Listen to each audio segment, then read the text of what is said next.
जब मान्यवर देश आजाद हुआ तो उस समय भारत की अर्थव्यवस्था पे ताला लगा हुआ था। हमारे तुरंत विपक्षी लोग कहते साहब कुछ था नहीं, बहुत कुछ हम कर नहीं सकते थे। और जब ताला खुला उस समय श्री राम लला विराजमान भी ताले में ही थे। जैसे ही राम मंदिर का आंदोलन शुरू हुआ, अर्थव्यवस्था के अंदर भी नया परिवर्तन शुरू हुआ। 90 से 92 का ही दौर है अर्थव्यवस्था में भी बदलाव का, भारत की अर्थव्यवस्था के खुलने का, भारत की राजनीति की व्यवस्था के भी बदलने का। और यही वो दौर है जिस समय विवादित ढांचा भी गिरा और नेहरूवियन मॉडल भी समाप्त हुआ। यानी अगर आप देखें तो वो दौर था जब फॉरेन एक्सचेंज रिजर्व भी 1 बिलियन पे था। परंतु मैं ये याद दिलाना चाहता हूं, कुछ लोग लगेगा ये तुलना है क्या, तो मैं ये भी याद दिलाना चाहता हूं, उसके बाद एक बड़ा दौर आया जब 2003-4 में, आप याद करिए, हम करंट अकाउंट सरप्लस कंट्री बने। 2003-4 के चौथे क्वार्टर में हम सबसे तेजी से बढ़ने वाली अर्थव्यवस्था हुई और इंडिया सक्सेस स्टोरी 2003-4 में कही जाने लगी। यही वो दौर था जब खुदाई हुई और 70 खंभे निकले थे, जहां से साबित हो गया था कि श्री राम लला विराजमान के पास ही वो मंदिर है। अब आप आइए साहब, उसके बाद 2019 में जब जजमेंट आया तो तब 1 बिलियन था, जब खंभे निकले तो फॉरेन एक्सचेंज रिजर्व 100 बिलियन था, अब मोदी जी के नेतृत्व में 500 बिलियन पहुंच गया।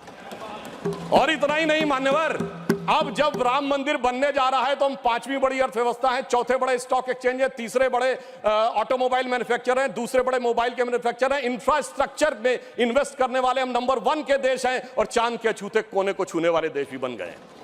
और अब अगर आप देखें तो हम G20 में सबसे ऊपर बढ़ते चले जा रहे हैं। ये कह के मैं सिर्फ ये बताना चाहता हूं, कुछ ऐसे संयोग होते हैं जिनको देखने के लिए एक अलग दृष्टि चाहिए, जिसके लिए रामचरितमानस में एक चौपाई है कि सुमति कुमति सबके उर रही, यानी अच्छी मति और बुरी मति सबके मन में रहती है। नाथ पुराण निगम यह कहीं, ये पुराण और उपनिषद ये बताते हैं। और जहां सुमति तहां संपत्ति नाना, जहां कुमति तहां विपत्ति निधाना। तो इसलिए जो हम धनात धर्मात तथा सुखम की दृष्टि के साथ संपत्ति बढ़ते गए, वहां इस देश में संपत्ति आती गई। On the lighter note and on the serious note मैं ये भी कहना चाहूंगा, हम सब चाहते हैं कि भारत वर्ल्ड की नंबर 1 की इकोनॉमी बने और मां लक्ष्मी की कृपा इस देश पे बनी रहे, पर मां लक्ष्मी भी कमल पर ही विराजती हैं। और मैं अंत में ये कहना चाहता हूं कि इस बात को भली भांति समझ लीजिए, आप जितने आरोप प्रत्यारोप मोदी जी के ऊपर लगाते हैं, आप देखिए पूरी दुनिया में एक सुनामी आई हुई है।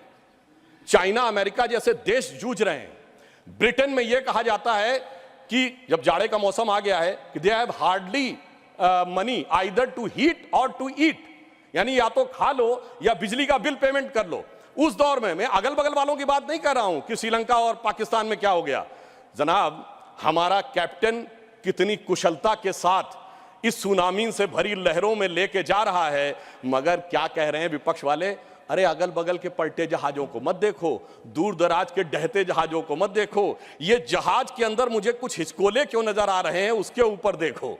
तो मैं उनके लिए कहना चाहूंगा अपनी सरकार की तरफ से, और देखिए ये भी एक संयोग है, जब मैंने राम मंदिर की बात कही, संयोग से इस समय हमारी वित्त मंत्री जी के नाम में भी सीता भी है, रमण भी है और निर्मल भी है, यानी नई दिशा में आगे बढ़ रहे हैं। तो हम मोदी जी की तरफ से आपको एक लाइन कहना चाहेंगे अर्थव्यवस्था पे, जो आप लोग कहते हैं कि हमें इल्जाम मत दीजिए, बहुत अफसोस होता है। हमें इल्जाम मत दीजिए, बहुत अफसोस होता है। बड़ी तरकीब से कश्ती यहां तक लेके आए हैं, बदल देते हैं हम दरिया की लहरें अपनी हिम्मत से, आंधियों में भी अक्सर चिराग हमने जलाए। और फिर मैं एक बिंदु और कहकर, एक पंक्ति और कह के बात को समाप्त करता हूं। G20 में जो लोगों ने देखा उससे बहुत साफ दिखाई पड़ रहा है कि अब हमारे साथी समझ पाए न समझ पाए, भारत की जनता उसे समझ रही है और वो उत्तरोत्तर उस दिशा में आगे आ रही है जो नए भारत का स्वप्न मोदी जी के नेतृत्व में साकार होता दिख रहा है। तो मैं ये कहता हूं कि स्वप्न देखा था कभी, वो आज हर धड़कन में है।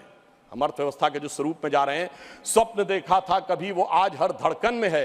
एक नया भारत बनाने का इरादा मन में है और बढ़ रहे हैं हम प्रगति की ओर, उस रफ्तार से कर रहा है विश्व भी हमको नमन, उस